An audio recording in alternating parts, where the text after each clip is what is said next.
হাজার বছর ধরে আমি পথ হাঁটিতেছি পৃথিবীর পথে, সিংহল সমুদ্র থেকে নিশীথের অন্ধকারে মালয় সাগরে অনেক ঘুরেছি আমি।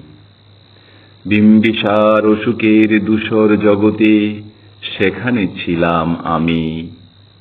আরো দূর অন্ধকারে বিদর্ভ নগরে আমি ক্লান্ত প্রাণ এক।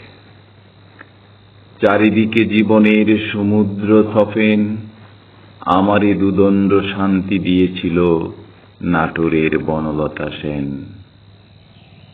চুল তার কবেকার অন্ধকার বিদিশার নিশা, মুখ তার শ্রাবত্তীর কারুকার্য।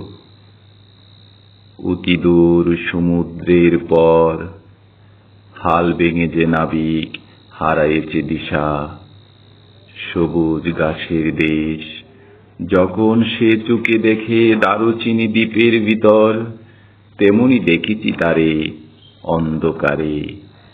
বলেছে সে, এতদিন কোথায় ছিলেন?